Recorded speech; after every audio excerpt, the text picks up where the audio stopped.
Yes. So any organizations, any industries, okay. So what is stabilizations? How they are fail? What is structuring? All thing we have seen yesterday, right? So today we have seen a stabilization. What it is? Stabilization is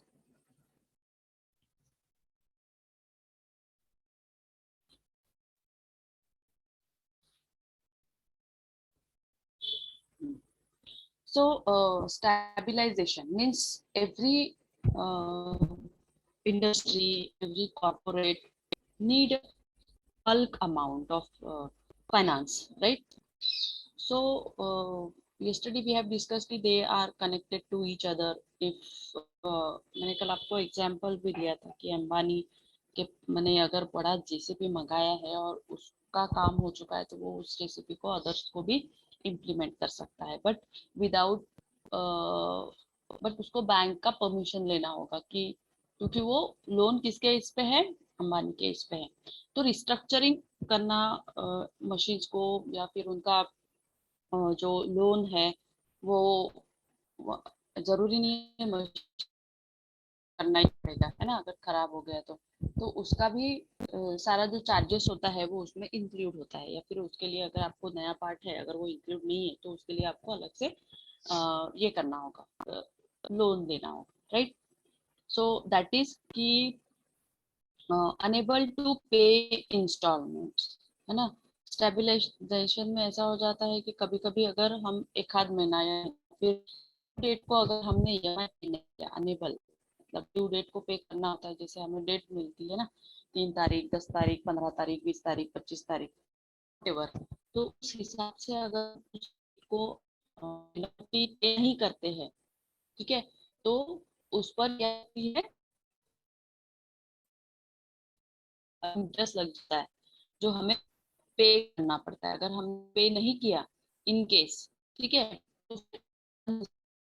dues पे करने होते, तो unable to pay installments means ABC company has been unable to pay previous installment on long term loans, है ना। previous मतलब जो पहले के भी नहीं दिए हैं, करंट का तो छोड़ दो, total monthly outstanding payable interest, है ना। so whatever, जैसे इन्होंने दिया है कि अगर उसका प्रीवियस लोन 10 लाख का था, 10 लाख में से अगर उन्होंने कुछ एक पे किए और आफ्टर दैट कुछ ईएमआई पे ही नहीं किए, तो वो जो ईएमआई है उनको आउटस्टैंडिंग विथ इंटरेस्ट के साथ क्या करना पड़ेगा, पे करना पड़ेगा, right. So unable to pay installments, continue losses, तो अनेबल टू पे इंस्टॉलमेंट का रीजन भी होगा कि उनको लॉस हो रहा होगा continuously, right. So we have suffered continuous losses for the past 2 quarters. जैसे सीजनेबल में भी बहुत लॉस होता है ना, सीजनेबल फूड्स अगर हम बनाते हैं तो उसमें भी लॉस होता है। जैसे अभी मैंगो का सीजन है, अगर किसी का मैंगो का बिजनेस चल रहा है, उसने लोन लिया, शॉप लिया, एवरीथिंग, बट अभी रेनी सीजन की वजह से वो खराब हो गए, तो पेरिशेबल फूड्स तो जल्दी होते हैं ना, तो वो तो नुकसान होगा ही, है ना। वैसे ही कॉर्पोरेट इंडस्ट्री में भी अगर कुछ रीजन की वजह से उनका सेल परचेस नहीं हुआ मार्केट में, तो उस पर इम्पैक्ट आता है, क्योंकि पैसा नहीं आएगा तो फिर हम लोग ईएमआई कैसे पे करेंगे, that is the matter. So Q1 और Q2 ऐसे फिर मिला के जो पेनल्टी बनती है, जैसे फॉर एग्जांपल उसका Q1 19 का 7,80,000 था, है ना, और उसने वो पे नहीं किया Q1 का, मतलब जो भी होगा अप्रैल मई जून, ठीक है, तो Q2 में उसका 9,50,000 हो गया, जो भी ईएमआई होगा, है ना। तो ऐसे करते करते पेनल्टी क्या होती है, एक्सीड होती जाती है ना, पेनल्टी बढ़ती जाती है, जिससे बहुत ड्यू, अननेसेसरी ड्यू पे करना पड़ता है। अभी जो बड़ी कॉर्पोरेट्स है उनको एक आध इंस्टॉलमेंट अगर ये हो गया तो वो चल जाता है,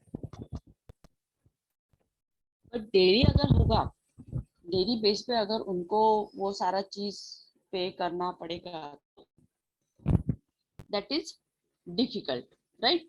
so poor cash flow statement, अगर आपका ईएमआई पे नहीं किया आपने क्वार्टरली बेस पे, क्योंकि आजकल इंडस्ट्री कॉर्पोरेट में तो क्वार्टरली बेस पे स्टेटमेंट देने होते हैं ना, कैश फ्लो स्टेटमेंट, आपका क्वार्टरली बैलेंस शीट भी वहां पे सबमिट करना होता है। तो फाइनेंशियल लॉज में अगर हम क्वार्टरली सबमिट नहीं करते हैं स्टेटमेंट, आपने आप अगर इकोनॉमिक टाइम्स या फिर हिंदू वगैरह पढ़ते होंगे ना न्यूज़पेपर, तो आप उसमें देखिए कि उसमें है ना फाइनेंशियल स्टेटमेंट्स आते हैं। कल के ही पेपर में हिंदू इकोनॉमिक्स में ये आया था, फाइनेंशियल स्टेटमेंट्स आए हैं कंपनीज के। जैसे आपका कैंपस शूज की कंपनी है ना, उसका फाइनेंशियल स्टेटमेंट आया हुआ है। तो वो क्वार्टरली होते हैं और वो पब्लिश क्यों करते हैं? बिकॉज ऑफ एजुकेशन, कि इतनी बड़ी कंपनी है, राइट। अगर वो अपना ये नहीं दिया का था, अगर अपना वो फाइनेंशियल स्टेटमेंट पब्लिश नहीं करेंगे, पब्लिश करना मीन्स ऑडिटेड है वो,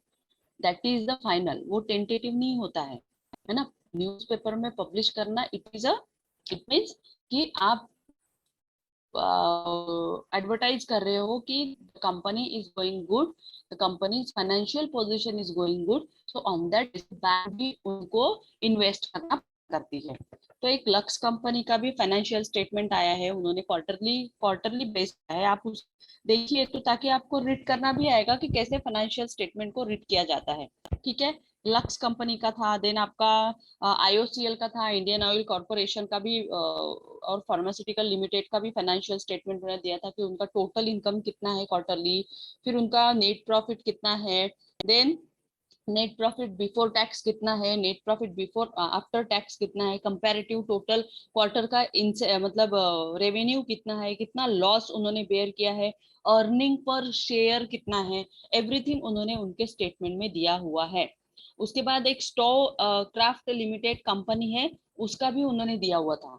तो ये सारे फाइनेंशियल, अगर आप रेगुलर न्यूज़पेपर पढ़ते हैं, बीसीएल का भी था, तो उसमें आपको पता चलेगा कि एन नंबर ऑफ ये जो है ना फाइनेंशियल स्टेटमेंट लोग पब्लिश करते हैं बिकॉज ऑफ द रेपुटेशन, और उसके बेस पे वो बैंक क्रॉस वेरीफाई करते हैं और उनको इन्वेस्टमेंट करती है। आज की डेट में अगर इतना टर्नओवर कंपनी में है और इंटरनेशनल पेपर में पब्लिश कर रहे हैं वो लोग, है ना, इंटरनेशनल मतलब इकोनॉमिक टाइम्स तो इंटरनेशनल है, तो उसमें दे रहे हैं ताकि उनका पब्लिसिटी हो, मार्केट में उनका पब्लिसिटी हो, राइट। तो ये जो कंपनीज है ये काफी अच्छी कंपनीज है, इनके ईएमआई वगैरह कोई ड्यूज नहीं रहते, आउटस्टैंडिंग नहीं रहती, ये सारी कंपनीज अच्छी ग्रो कर रही है मार्केट में, इनका पोजीशन जो है वो काफी स्ट्रांग है।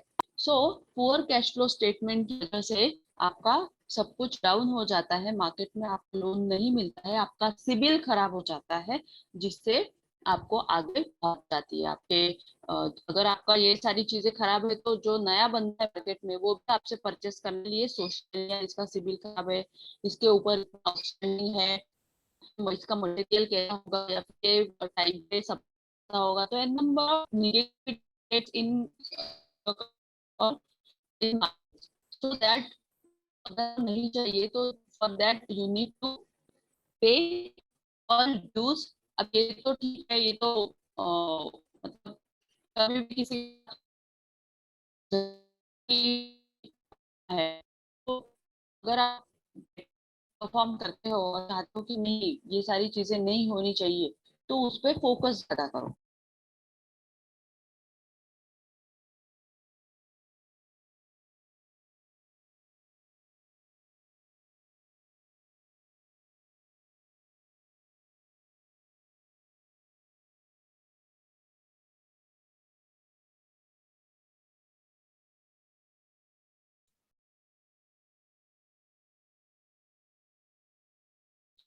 Bank and other institutions have seen your statement, have analysis your portfolio, है ना। अगर आपने 3 महीने भी ड्यू नहीं दिया तो बैंक पब्लिश कर देती है पेपर में, राइट। तो फॉर दैट और मार्केट पोजीशन होना बहुत जरूरी होती है। तो कैश फ्लो फ्रॉम ऑपरेट का अगर आपका अच्छा नहीं है, cash flow from investing activities का अच्छा नहीं है, कैश फ्लो फाइनेंशियल एक्टिविटीज मतलब थोड़ा सा भी लॉस जो होता है वो आपके लिए बहुत क्या हो जाता है, डिफिकल्ट, राइट, बहुत डिफिकल्ट हो जाता है। नाउ ये भी फाइनेंशियल स्टेटमेंट है, रिव्यूइंग ऑफ एग्जिस्टिंग डेट्स है ना, डिफरेंट डिफरेंट कंपनीज के कैसे कैसे ये करना आना चाहिए आप। जैसे following slides analysis review the multiple debtors of the organization based on total amount of credit that is due, the interest rate of these debts, EMIs per month, time period, and the equity issued against the loan.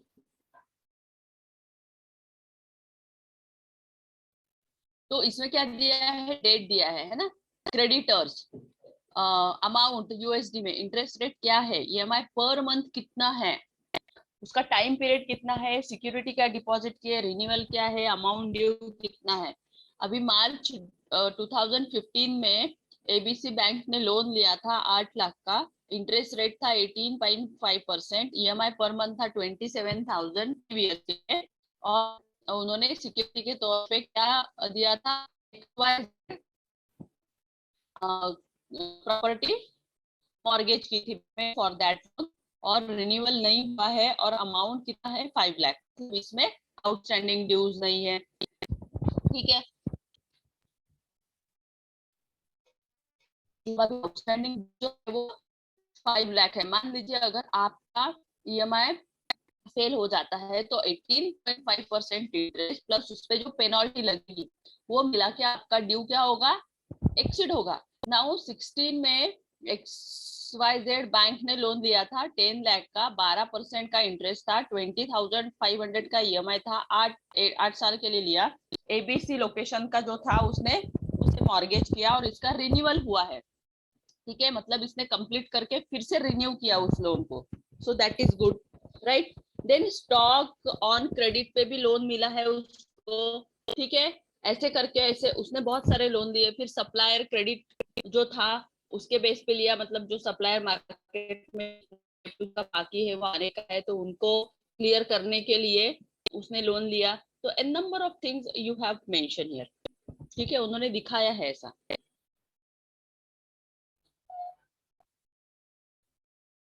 Now preparation, सो अगर आपको सारी चीजों को maintain करना है तो preparation बहुत important है, आपको सारी चीजों का नॉलेज होना चाहिए regarding that. ABC permit, form 16, general tax filing records, trade contract license, use a federal license, okay, employee insurance you should know what it is, everything means product का भी इंश्योरेंस निकालना है, एम्प्लॉय का भी insurance, means each and everything go through the ethics business law, okay.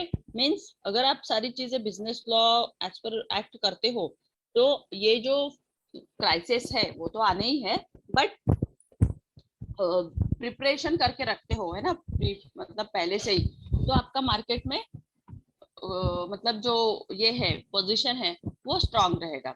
Otherwise थोड़ा सा knowledge कम पड़ गया या फिर कुछ हो गया तो तकलीफ होती है, right. So trade contract license, right, so US federal license are there, है ना, यूएस फेडरल मतलब अगर आपका बिजनेस अदर कंट्रीज में है तो उसका लाइसेंस होना, एम्प्लॉय का इंश्योरेंस प्रॉपर होना, एन नंबर ऑफ थिंग्स है जो आप उसमें कर सकते हो, है ना, सैलरी है, उनका पीएफ है, उनके चालान से टीडीएस है, बहुत सारी ऐसी चीजें हैं जिसको आपको क्या करना है, शो करना है, मतलब टाइम पे पे करना है ना, मंथली या टाइम पे आपको वो सारी चीजों को पेमेंट करना ही पड़ेगा। Now how to communicate with our stake holders, अब जितने भी आपके स्टेक होल्डर्स है मार्केट में, कस्टमर्स है, क्लाइंट्स है, उनसे आपका कम्युनिकेशन कैसा होना चाहिए, उनसे आप कैसे इंटरेक्ट करते हैं वेबसाइट में, अगर कोई ओकेजन्स है या कुछ है तो उनको ग्रीटिंग्स भेजते हैं कि नहीं, है ना, उनको विश करते हैं कि नहीं, उनके साथ फोन पे बात करते हो कि नहीं, उनके साथ मीटिंग करते हो कि नहीं, है ना, कुछ इन हाउस मैगजीन्स उनको जो है अपनी कंपनी के शेयर करते हैं कि नहीं, है ना, फोन पे बात होती है कि नहीं, ईमेल पे उनको रिप्लाई मिलता है कि नहीं, तो आपके जो भी कॉर्पोरेट इवेंट होते हैं आप उनको इनवाइट करते हो कि नहीं, तो N number of things, that is the fact to maintain relationship with each and every customer, stake holders, आपके एम्प्लॉइज, मार्केट में जितने भी रेगुलेटर्स है जिनके साथ भी आपका डीलिंग होता है या नहीं भी होता है तो उनके साथ भी आपका रिलेशन होना चाहिए। और सप्लायर्स, जितने भी सप्लायर्स है जो आपको आप जिनको सप्लाई करते हैं या जो आपको सप्लाई करते हैं, एन नंबर ऑफ पीपल के साथ आपका टाई अप होना चाहिए। जैसे टाटा है, अंबानी है, वो एवरी ईयर में मीट करते हैं, जिसमें वो अपने सारे एम्प्लॉयज को, सारे स्टेक होल्डर्स को इनवाइट करते हैं और एक बड़ा फाउंडेशन जो होता है ना, वो सेलिब्रेट करते हैं और उनको क्रेडिट देते हैं, और कि we are because of you, we are here because of you. So that is the thing, means trust factor क्या होता है, डे बाय डे इंक्रीज होता है, राइट। सो दिस, अभी तो डिजिटाइजेशन है and we have a an number of sources to interact with people, है ना, वेबसाइट के थ्रू या फिर उनको मीटिंग के लिए बुला लो, मैगजीन्स शेयर करो अपनी टाटा कंपनी के, उसमें सारे फाइनेंशियल स्टेटमेंट, क्वार्टरली मैगजीन्स होते हैं ना, सभी कंपनीज इशू करती है, हमारी कंपनी करती थी। तो सारे उनमें ड्यू दिखाइए, कितना सेल हुआ है, आपका ग्रो कितना हुआ है, आपका वर्क इन प्रोग्रेस कहाँ तक पहुंचा है, अगर आपको नया कॉन्ट्रैक्ट मिला है तो उसका आज की डेट में पोजीशन क्या है, वो कब तक कंप्लीट होगा, उसमें कितना आपने इन्वेस्ट किया, क्या सेव किया। तो N number of things you are sharing with your stake holder, employees, market regulators, suppliers and everyone, because of the way of communication with stakeholders, because of the way of a reputation, maintain a reputation in the market.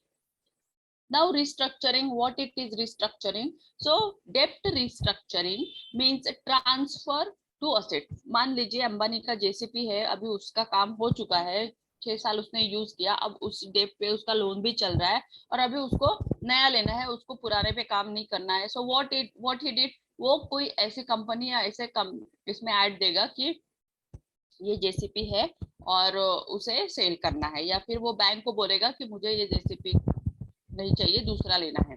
तो अभी bank बोलेगा भाई तुझे तो पहले वो loan देना पड़ेगा ना कंपनी को, राइट। तो जो भी ईएमआई है या जो भी लोन है उसे पे करना है, तो वो पे करने के लिए बैंक बोलेंगे ठीक है, बैंक अपने थ्रू या उनके कांटेक्ट में अगर कोई है तो उसको ऐड देके उस लोन को क्या करेंगे, रिस्ट्रक्चर करेंगे। मतलब जैसे मैंने लिया, अगर 6 लाख रुपए पेंडिंग है ना, तो मुझे बैंक देंगी जो भी अमाउंट से है, मतलब आज की डेट का उसका वैल्यूएशन निकालते हैं। हाँ, ये भी है कि फाइनेंशियल लॉ में ना, जैसे हम लोग गाड़ी वगैरह, सेकेंड हैंड गाड़ी वगैरह लेते हैं तो उसका कैसा वैल्यूएशन होता है, उसका इंश्योरेंस होता है, तो आज की डेट में उसका वैल्यू कितना है ना, तो उस हिसाब से बैंक उसका कैलकुलेशंस करेगी, उसका डेप्रिसिएशन एवरीथिंग चार्ज करेगी। मतलब लास्ट ईयर का पूरा स्टेटमेंट्स होता है, जिनके पास भी जो असेट का रिकंसिलेशंस करते हैं या असेट का ये देखते हैं, तो वो लोग उसका कैलकुलेशंस करेंगे। और आज की डेट में जैसे वो 10 लाख में लिया था, तो आज की डेट में उसका डेप्रिसिएशन, उसका जो भी वैल्यूएशन है एसेट का टोटल, तो मान लीजिए कि 7 लाख रुपए या 6 लाख रुपए उसका वैल्यूएशन निकल रहा है आज की डेट में, 5 साल के बाद, ठीक है। और कंडीशन कैसी है उस पर भी डिपेंड करता है। तो उस चीज को बैंक बोलेंगे कि नहीं, इसका 6 लाख का लोन है और ये साथ में देने को तैयार है ना, तो अगर कोई इंटरेस्टेड है तो वो ले सकता है। तो ऐसे करके फिर हम लोग उसे परचेस कर सकते हैं, तो भाई उसका लोन भी क्लियर हो जाएगा। और अगर इसने उसको लोन चाहिए 6 लाख का, तो बैंक क्या करेंगी, 7 लाख का या 6 लाख का, तो बैंक वही लोन उसमें ट्रांसफर कर लेंगी, अंबानी को क्लियर कर देंगी, नो ड्यूज का सर्टिफिकेट दे देगी, और फिर जो भी नई कंपनी है उसके नाम से वो लोन लेके फिर से उसे क्या करेंगी, उससे ईएमआई लेना चालू करेंगी। सो that is a real restructuring, है ना। मतलब क्या हो रहा है कि मशीन का यूज भी हो रहा है, और जो आपका डेप्ट है, मतलब जो लोन है रिगार्डिंग दैट मशीन्स पे, वो भी चल रहा है। तो एन नंबर ऑफ कंपनीज ऐसा करती है। हमारे यहाँ पे भी ये सारी चीजें होती थी, जितनी भी बड़ी बड़ी कंपनीज या जितने भी बड़ी बड़ी मशीनरीज हम लोग लेते थे फॉर प्लांट के लिए, बहुत बड़े बड़े प्लांट थे, तो वहां पे उन सब के लिए हमें मतलब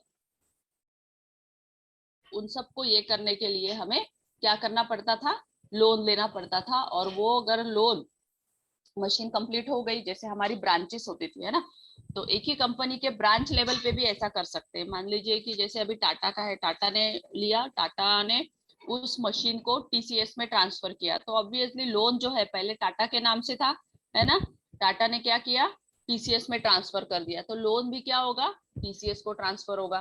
ठीक है, अब टीसीएस का भी काम खत्म हो गया, टीसीएस ने क्या किया, टाटा स्टील को दिया, तो ऑब्वियसली लोन भी टाटा स्टील में ट्रांसफर होगा। तो ऐसा रिस्ट्रक्चरिंग होता है, that is a restructuring of loan और डेप्ट। बराबर है ना, मेरी लाइबिलिटी क्लियर है, तो अभी आपने लिया तो आपके ऊपर लाइबिलिटी आ गई उसकी, जो भी क्लियरिटी है करके, है ना, you are liable. So that is the restructuring and that is the transfer of asset. समझ में आया? So the purpose of the three measures जो भी डेप्थ रिकंस्ट्रक्शन होता है can be implemented and all methods can be transfer assets, increase in payment time on exchange of debt for equity, है ना। तो ये ट्रांसफर आराम से होता है। जैसे अभी मेरा ब्रांच है कॉर्पोरेट का और मैंने जेसीपी लिया, तो मुझे 3 महीने ही मैंने यूज किया, मुझे चाहिए था, फिर मेरा एक सेम ब्रांच मैंने इंदौर में स्टार्ट किया, ऑलरेडी मेरा इंदौर में है, तो इंदौर वालों को भी जेसीपी चाहिए। अब अगर वो नया लेने की सोच रहे हैं तो नए लिए खर्चा है, तो फिर उन्होंने हेड ऑफिस में कांटेक्ट किया और हेड ऑफिस वालों को बोला कि मुझे ये रिक्वायरमेंट है, तो हेड ऑफिस ने बोला यार मेरे यहाँ का तो पड़ा हुआ है, हम लोग ट्रांसफर कर देते हैं वो एसेट को। तुरंत उसको उसका कैलकुलेशन किया, उसका डेप्रिसिएशन कैलकुलेट किया, उसका क्या है वो सब निकाला, वैल्यूएशन निकाला, और वो उस जेसीपी को एसेट के तौर पे इंदौर में ट्रांसफर कर दिया, और हेड ऑफिस का जो अकाउंट था वो नील कर दिया, और whatever the loan shifted to Indore office, जो भी था वो पे करके उनको बता दिया कि अभी you are liable to pay for that. Got it? So that is the thing. So transfer to asset, transfer of asset worth the value of the loan at gain और लॉस। ठीक है, जो भी गेन और loss होगा उसमें, है ना, वो भी ट्रांसफर करना पड़ता है। वो आप जैसे अगर असेट में काम करते हैं, असेट का एक बहुत बड़ा ये होता है, अगर आप ऑडिट डिपार्टमेंट में अगर गए तो एसेट का वैल्यूएशन, उसके लिए अलग ही वैल्यूएटर रहता है, उनका ऑडिट भी अलग रहता है, क्योंकि एन नंबर ऑफ मशीनरीज और प्लांट्स होते हैं, तो उसका जो डिप्रिसिएशन और कैलकुलेशन होता है टोटल डिफरेंट होता है। एन नंबर, वो बहुत बार सेल होता है, बहुत बार परचेस होता है। सो that is, so the loan gain और लॉस जो भी होता है उसमें ट्रांसफर किया जाता है। Now exchange for equity, what it is exchange for equity? Offer equity amount that is equivalent less और मोर, उनको एक ऑफर किया जाता है।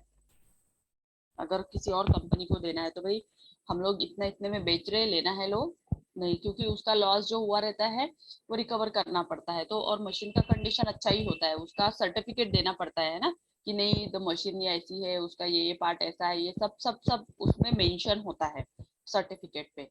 वैल्यूअर के थ्रू वो सारी चीजें ऐड की जाती है, और आफ्टर दैट के बाद ही उसे सेल किया जाता है मार्केट में। Got it? सो वैलेंट होता है। Now increase payment time, increasing, तो increase the loan payment period for certain time frame. अगर आपको चाहिए, जैसे आपने 10 साल के लिए लिया या 5 साल के लिए लिया, आपको लग रहा है कि नहीं आप नहीं पे कर पाओगे, तो आप उसको एक्सटेंड कर सकते हैं। ठीक है, आप उसको एक्सटेंड कर सकते हैं। सो ट्रांसफर ऑफ असेट का क्या है, देखिए मैंने अभी बताया आपको कि ट्रांसफर ऑफ असेट के लिए जैसे जितनी भी एन नंबर ऑफ असेट्स है कॉर्पोरेट में, इंडस्ट्री में, या फिर बड़ी बड़ी मल्टीनेशनल कंपनीज में भी, the purpose of this slides is to show how the process of debt restructuring will work. The organization transfer its assets in exchange for creditors. ठीक है, फॉर क्रेडिटर्स के लिए उसका जो एक्सचेंज वैल्यू है वो ट्रांसफर किया जाता है। The provided table takes in account the value of asset, the creditor to whom the asset is transferred, the value of loan and wealth, the deal provides gain or loss of the organization. तो organisation में जो भी loss होता है या जो भी gain होता है उसको ट्रांसफर आराम से, मतलब इजीली, वो इजीली तो नहीं होता बट उसका पूरा प्रोसेस होता है, तो ऑन दैट बेसिस पे किया जाता है। तो उसका वैल्यू निकाला जाता है, व्हाट इज द वैल्यू, फिर कितनी असेट है, 1 2 3 4 5, जितनी बड़ी मशीन्स होती है उसके पार्ट अलग अलग से आते हैं, जैसे मान लीजिए एक फ्रांस से आया, एक जापान से आया, तो उसका अलग से वैल्यूएशन होगा, ठीक है, डिफरेंट डिफरेंट। हाँ, ऐसे नहीं कि एक साथ होगा, तो उसका सबका एक साथ फिर अलग अलग वैल्यूएशन करके फिर एक अमाउंट फिक्स किया जाता है। Creditors, what it is, creditors कितने हैं, कौन ले रहा है, लोन वैल्यू कितना है उसका, देन उसका उसमें प्रॉफिट हुआ है कि लॉस हुआ है, मतलब बहुत बार मशीन परचेस करके जितना जैसे मान लीजिए कि आपका अगर करोड़ का प्रोजेक्ट है, तो वो मशीन लेना पूरा आएगा तभी ना, अगर आपके सेम प्रोजेक्ट 4 5 होंगे, नहीं तो 1 करोड़ प्रोजेक्ट के लिए अगर आपने 1 करोड़ की मशीन मंगा ली मान लो, तो लॉस ही होगा आपको, गॉट इट। लेकिन सेम प्रोजेक्ट अगर आपके पास है, 10 12 प्रोजेक्ट है या फिर 5 6 प्रोजेक्ट है, तो मशीन इज आपको गेन दिलाएगी, है ना। एक हाथ थोड़ा बहुत उसमें ये हो सकता है, बट क्योंकि हर मशीन की जो लाइफ होती है ना, जैसे हम डिप्रिसिएशन, तो वो शुरू में अच्छी होती है, तो वो अच्छा इनपुट हमें देती है, right. So that is the thing कि गेन है, लॉस है, वी शुड क्या करना पड़ता है, वहां पे हमें शो करना पड़ता है।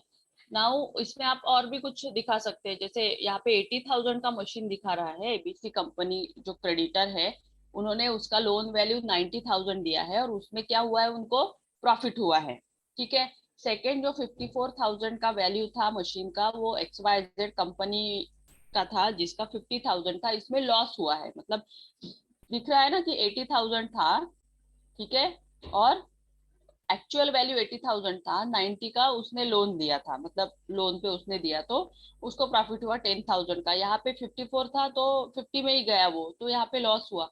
यहाँ पे 2 लाख था और यहाँ पे 2,50,000 पे गया, मतलब कंडीशन अच्छा होगा तो यहाँ पे गेन, यहाँ पे 41 था, यहाँ पे 35, तो यहाँ पे लॉस। तो ऐसे सारे स्टेटमेंट्स जो है वो आपको क्रिएट करने होते हैं, पूरा वैल्यूएशन करके फिर उसका अमाउंट आपको कैलकुलेट करना है। यस, एम ऑडिएबल ना, यस और no? Yes. So now Yes, ma'am. exchange, thank you. Exchange for equity, what it is, exchange for equity, the purpose of this statement, proceed debt restructuring will work in the organization, exchange its equity और credit, है ना, equity पर earning share हम लोग calculate करते हैं ना। So that is the provide table consider the number of share per share value, creditor to whom it is being offered to and the value of the loan, ठीक है। अभी आप market में देखते हैं नंबर ऑफ शेयर्स है ना, उसका पर शेयर।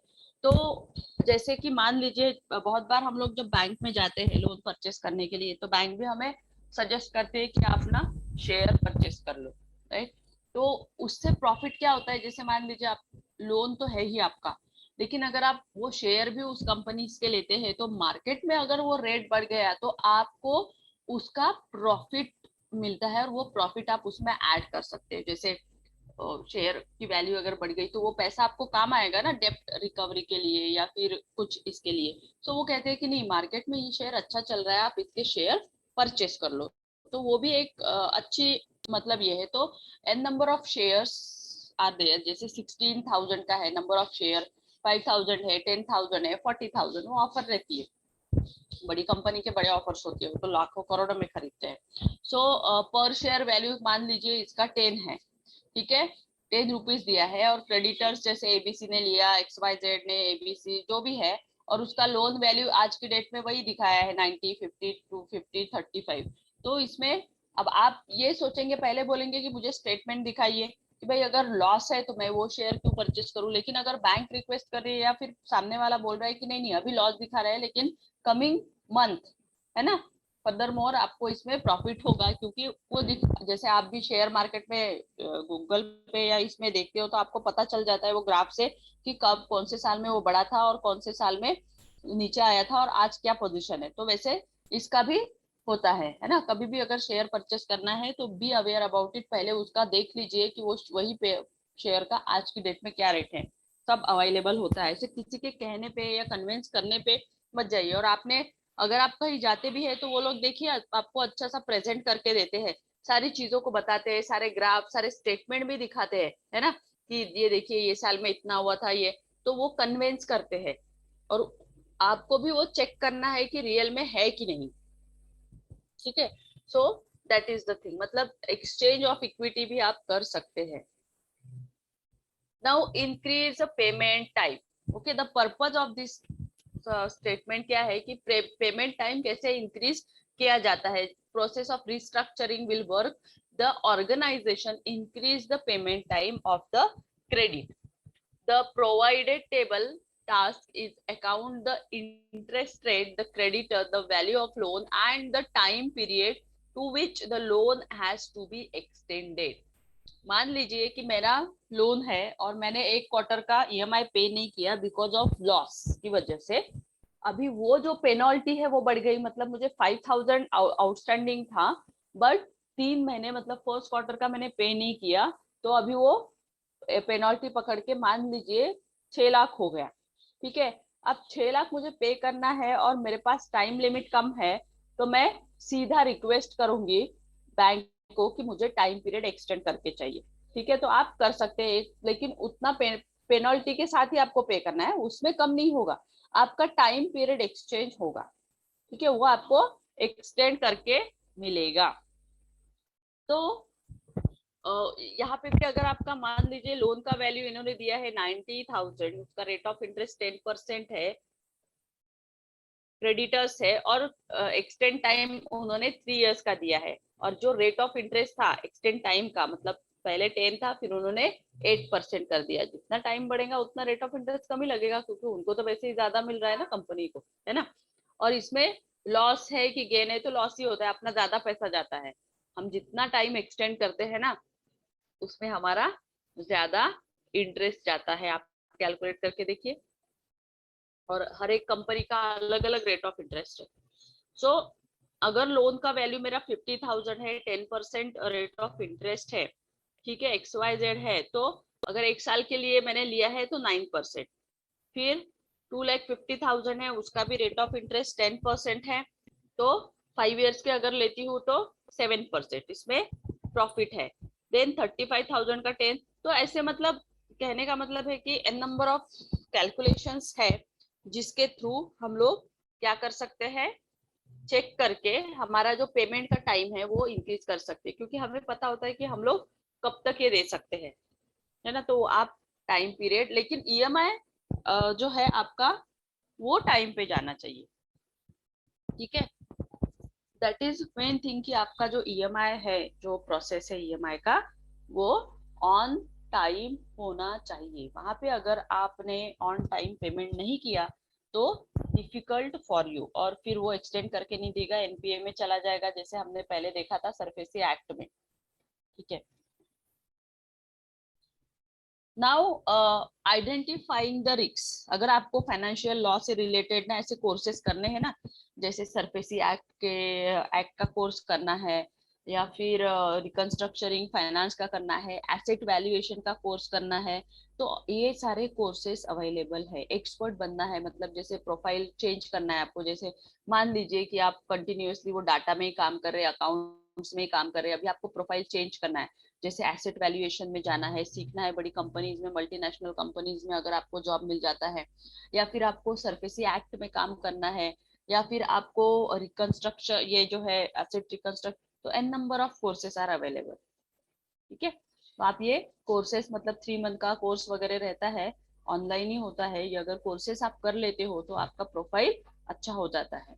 और एनपीटीएल में भी ये सारे कोर्सेस है आई थिंक सो, और अगर मुझे मिलता है तो मैं आपको जरूर बताऊंगी या फिर लिंक शेयर करूंगी to join that particular course.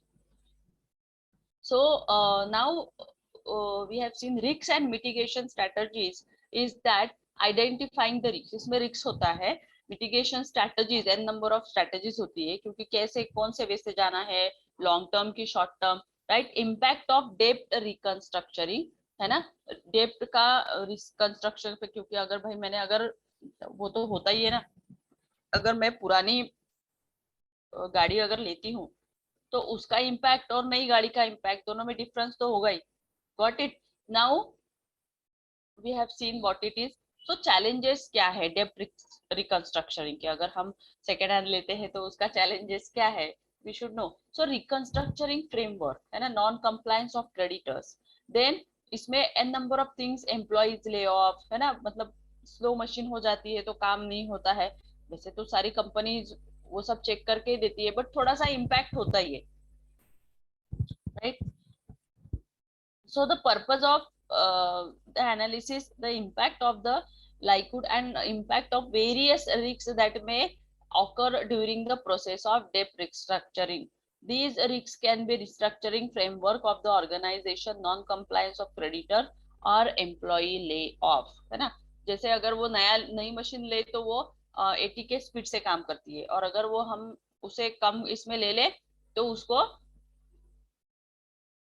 उतना वो नहीं, 50% के हिसाब से बोलो या 60, क्योंकि उसका तो ऑलरेडी वो ये हो चुकी रहती है ना. तो वो एक इम्पैक्ट पड़ता है. जैसे अगर हमने डेप ले लिया है ना अगर इसके लिए, तो उसका इम्पैक्ट हमारे पूरे इसमें आएगा. जैसे एम्प्लॉय ले ऑफ हो जाएगा, क्योंकि ज्यादा अगर मशीन स्पीड से वर्क करती है तो हमें ज्यादा एम्प्लॉय लगाने की जरूरत नहीं पड़ती उस काम के लिए, है ना. जेसीपी वगैरह के वो एक पर्सन उसे चला लेता है. लेकिन अगर मशीन अच्छी वर्क नहीं कर रही है तो ऑब्वियसली वो उसके लिए हमें ज्यादा मैन पावर लगेगा, है ना. तो lay off of multiple employ due to reduction in operational cost of the company. तो उसके लिए अभी इसका इम्पैक्ट उसमें भी आएगा, ऑपरेशनल कॉस्ट जो कंपनी का एक्सपेंसेस है, या फिर उसमें ये है ना. तो जो पहले बोलते थे ना, जो लोग मशीन से, अभी तो मशीन आ गई है तो वैसे भी एम्प्लॉय कम ही हो गए हर जगह पे, तो उसकी वजह से उसका इम्पैक्ट हो जाता है. मशीन अगर काम करने लगेगी तो कॉस्ट ऑफ जो ऑपरेशन है वो कम हो जाएगा. Risk of non compliance by creditors as they might not agree to exchange debt with equity, right. तो इनके जो ये है नॉन कंप्लायंस क्रेडिटर्स, है ना, उनको टाइम पे, जैसे ह्यूमन रहेगा तो वो फटाफट उससे कम्युनिकेट करेगा, उसको मेल करेगा, उससे बात करेगा, उसको सारा इंफॉर्मेशन देगा. लेकिन अगर ये है मशीन के थ्रू सारी चीजें हो रही है तो उसमें दिक्कत जाएगी, क्रेडिटर्स को उसका आउटपुट नहीं मिलेगा. Now restructuring framework is the entire framework of the multiple issues such as effectively managing change with the organization. मतलब organization है और उसका जो framework है ना, तो उस पे multiple issues पे impact आना चालू हो जाएगा. ऑटोमेटिक वो होने लगता है, क्योंकि अगर आपका डेब्ट ज्यादा है ना, और सैलरी टाइम पे नहीं मिल रही है, एक्सपेंसेस नहीं हो रहे हैं, मतलब जो पहले रेगुलर पेमेंट जाता था वो भी स्टॉप हो चुके हैं, वो वीकली भी नहीं जा रहे हैं, तो एन नंबर ऑफ थिंग, क्योंकि सारा का सारा अमाउंट फोकस किस पे किया जा रहा है, डेब्ट पे, क्योंकि ईएमआई पे करना है ऑन टाइम. पैसा रहता है कंपनी में, बट कंपनी बोलती है कि नहीं, अगर मैं ये पैसा आपको अभी दे दूंगा तो मैं फिर लोन कैसे पेमेंट करूंगा, है ना. तो N number of things are there. ये सारी चीजें बहुत मैटर करती है. Now, mitigation strategies for risks. What it is, risk, impact and mitigation. So, employee lay off होता है, उसका high performance दिखने लगता है, impact आ जाता है, employee कम होने की वजह से काम कम होने लगता है ना कंपनी में. टाइम पे रिपोर्टिंग नहीं होता, टाइम पे कंप्लायंसेस सबमिट नहीं होते, टाइम पे रिटर्न सबमिट नहीं होते, है ना. Then non compliance by creditors, creditors को रिपोर्ट नहीं जाता है उनके पेमेंट का, या उनको स्टेटमेंट नहीं मिलते हैं, है ना, उनके साथ कम्युनिकेशन नहीं होता है, lack of communication is there. Provided early employ lay off में provided early information to employees about lay off and give them time find an alternative. उनको ऑल्टरनेटिव दिया जाता है, ये नहीं तो वो फिर इंटरेस्ट के साथ पे करो what ever. Offer 30% extra compensation for the last work month, है ना, उनको कंपनसेशन दिया जाता है. बट मशीन या फिर मैन कितना करेगा ना, 8 आवर्स के ऊपर कोई भी काम नहीं कर सकता. हाँ, एक आध बार आप वैसे भी 8 आवर्स के 10 आवर्स जाते हैं, क्योंकि 2 आवर्स आपके आने जाने में पकड़ लीजिए, तो कितना भी आपको मिले, है ना, आप इतना एग्जॉस्ट नहीं हो सकते किसी भी चीज के लिए. So hiring external consigner for mental support, right, ये तो होता ही है. देन आप और उसमें ऐड कर सकते हैं कि और क्या उसमें हम ले सकते हैं, राइट. और देन मीडियम में क्या है कि offer lucrative incentive to creditors, right. तो क्रेडिटर्स के लिए क्या हमें ऑफर देनी चाहिए?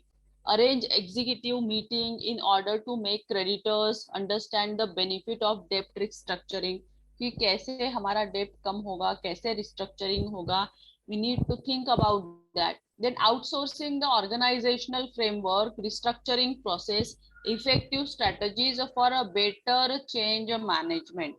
मैनेजमेंट को चेंज करने के लिए, आउटसोर्सिंग बढ़ाने के लिए एन नंबर ऑफ एफर्ट्स हमें लेने होते हैं, बहुत सारे एफर्ट्स को पुश करना पड़ता है, गॉट इट, सो दैट उस पे इम्पैक्ट होना चालू। तो outsourcing organisational framework, restructuring process करना है, इफेक्टिव स्ट्रेटजीज होनी चाहिए for better change management, right.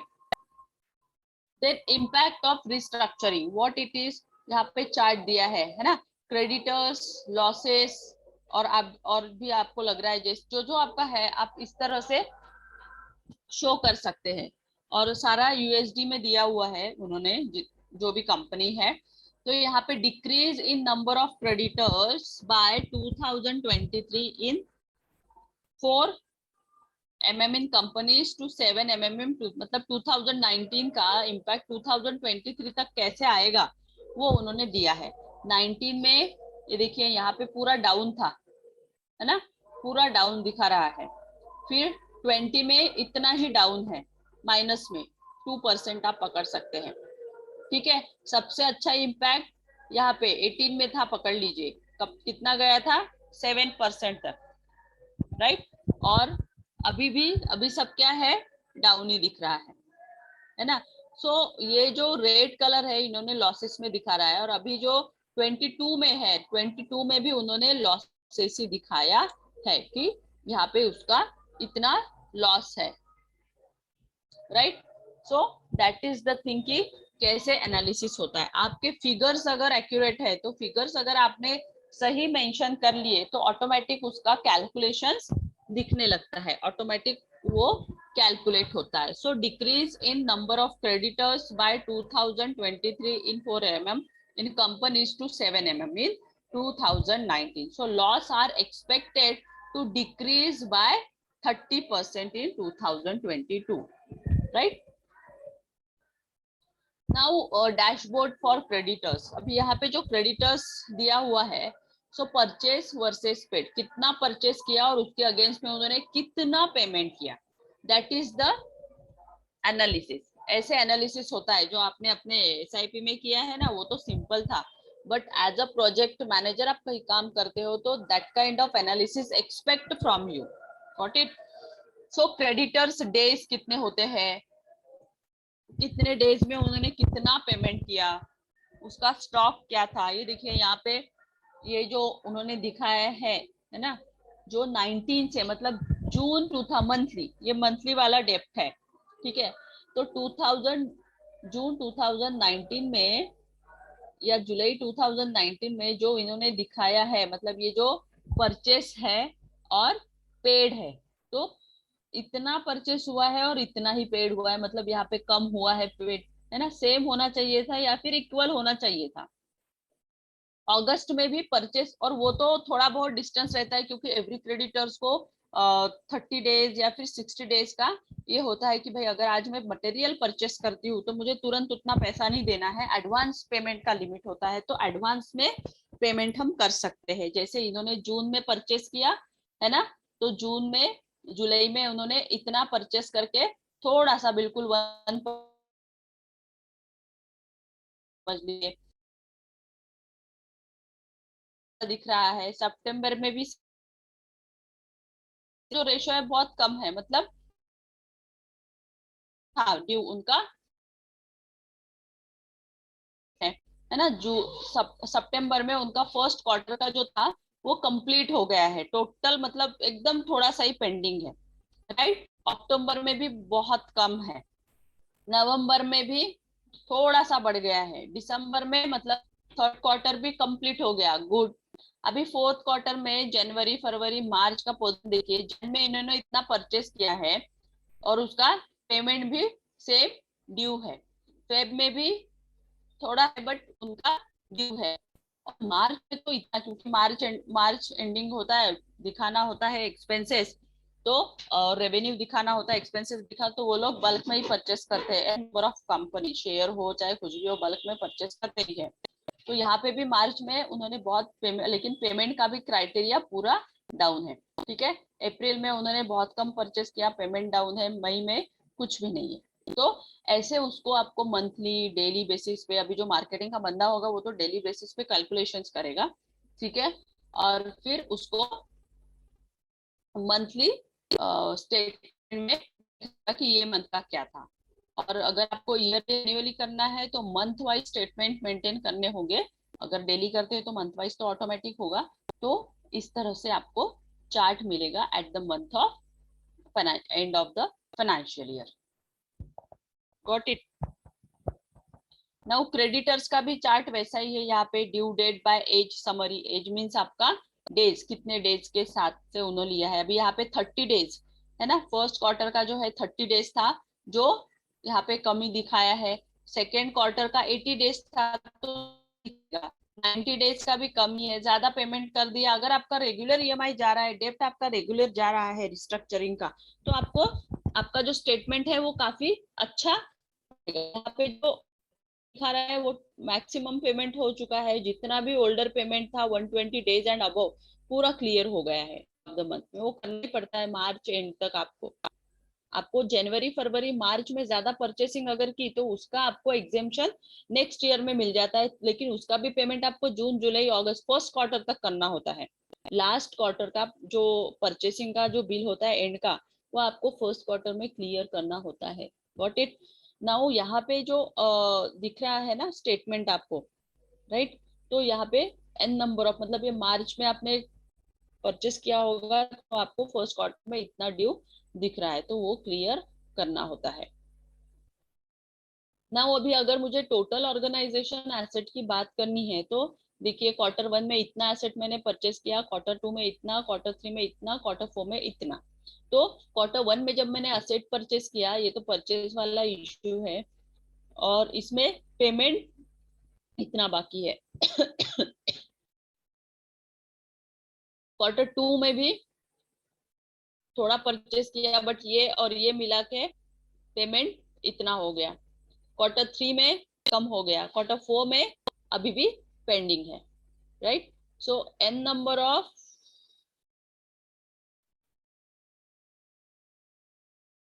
What, so n number of जो प्रोसेस है लोन का, असेट का, that it is quarterly you should prove cost of maintenance.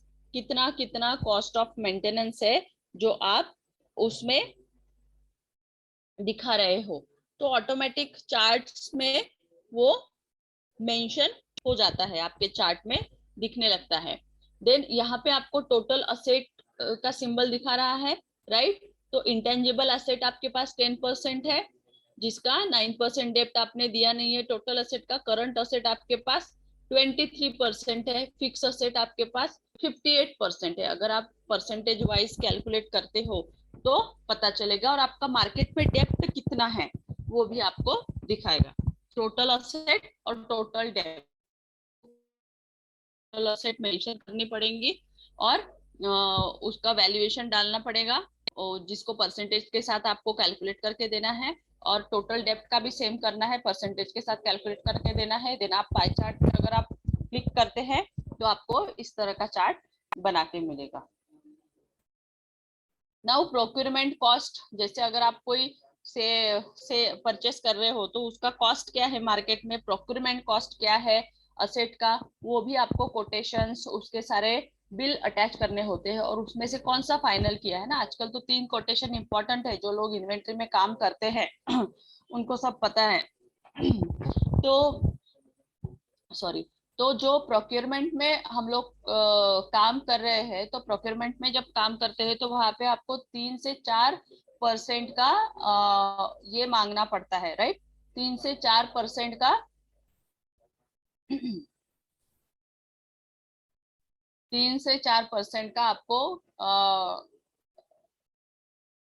Sorry 3 से 4 quotations आपको मांगने होते हैं जिससे क्या होता है, आपका कॉस्ट जो है उसमें आपको कॉस्ट पता चलती है कि कितनी कॉस्ट है, और हर कोटेशन पे हर उसका वैल्यू कितना है, और विच एवर इज लेस है ना, ऑब्वियसली उसका उसका क्वालिटी क्वांटिटी आपको चेक करना है, और विच एवर इज लेस फिर वो ही कंपनी हायर करती है और उस पे लोन लेके काम स्टार्ट करती है। तो ये जो कॉस्ट ऑफ प्रोक्योरमेंट है ये भी आपको देना होता है कि कौन सा क्या था, क्योंकि ऑडिट में वो सारी चीजें मांगती है। तो अभी यहाँ पे जो दिख रहा है ना आपको, corporate financial debt restructuring icon slides, ये सारे जैसे मशीन्स पे मिल रहा है आपको, बिल्डिंग पे मिल रहा है आपको, डॉक्यूमेंट्स पे मिल रहा है आपको, एन नंबर ऑफ थिंग्स है, बिल्डिंग्स है जिसमें आपको डेप्ट रिकंस्ट्रक्चरिंग का मिलता है। तो ये सारे जो सिंबल्स आपको यहाँ पे दिख रहे हैं ये सारे डेप्ट रिस्ट्रक्चरिंग के सिंबल्स है। मतलब इन इन मशीन्स पे इस तरह से डेप्ट मतलब अभी तक हो गया है, मतलब इन पे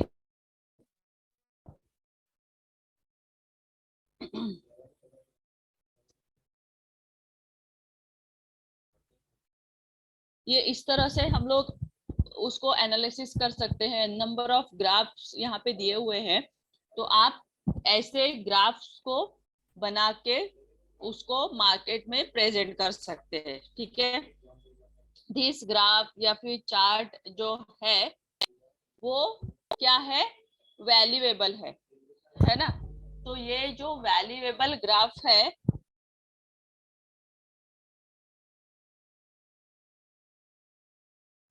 तो ये जो चार्ट है इन चार्ट में हमें क्या दिखाना है, नहीं नहीं, ये जो है ना 80% का ये जो दिख रहा है 2016 में, राइट। तो यहाँ पे कितना परचेस हुआ है 80, और यहाँ पे 45% उसका डेप्ट का ये हुआ है। 2018 में भी 50 तक गया है और 78 उसका डेप्ट दिखा रहा है।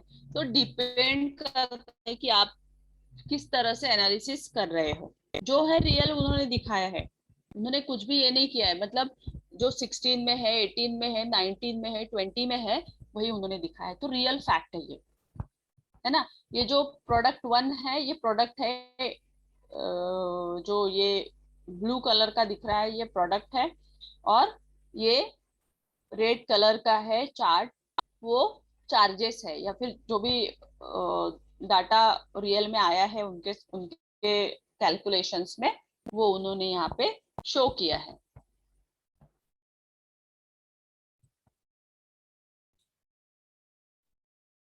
देन उसका ग्राफ सेम उन्होंने प्रोडक्ट वन और प्रोडक्ट टू का जब ग्राफ बनाया टोटल का, तो क्वार्टर 1, क्वार्टर 2, क्वार्टर 3 और क्वार्टर 4, तो क्वार्टर 4 में उनको 77% का ये मिला है, जो उन्होंने ऐसे शो किया, हाइक दिखाया है ना, 30 से लेके 45 से लेके 55 से लेके 77% तक। Got it. मतलब आप ये वाला देखेंगे तो अरे यहाँ पे तो नहीं, इसे अगर आप करेंगे तो आपको एक्चुअल वैल्यूएशन मिलेगा कि क्या हुआ है इसमें, एक्चुअल फैक्ट मिलेगा कि व्हाट इट हैपेंड। देन यहाँ पे दिया है 30 डेज, है ना, देन 60 डेज, 90 डेज, ये तो आपका पीरियड है जो आपको मिलता है, लेकिन ड्यू डेट में आपको पेमेंट करना है। 30 डेज का है तो 30 डेज में क्लियर करो, 60 का है तो 60 में करो, 90 का है आप पहले भी कर सकते हो, अगर आपके पास पैसा आ गया तो आप पहले भी सारे क्लियर कर सकते हो। ठीक है, सो ये आप चाह आपको जैसे जैसे कंपैरिजन करना अच्छा लगता है आप वैसे उससे उसे कंपेयर करिए। जैसे अभी आज इन्होंने दिया है जैसे 60% जो पीपल है वो मोबाइल यूजर्स है और 40% है आईपैड यूजर्स है, तो एन नंबर ऑफ एग्जांपल्स है जिसे आप दिखा सकते हैं। ठीक है, तो that is the depth. Next ये हमारा यूनिट 2 था जो कंप्लीट हुआ आज। नेक्स्ट हम कल देखते हैं। ठीक है, एनीवन वांट टू, सबको समझ में आया, किसी को कोई दिक्कत है कैसे डेप्थ होता है, कैसे रिस्ट्रक्चर होता है, उसके स्टेटमेंट एनालिसिस कैसे रीड किए जाते हैं? Yes, anyone want to ask any questions regarding this? किसी को कुछ पूछना है? Yes, am I audible? Yes, ma'am. Yes. Okay, then. See you tomorrow.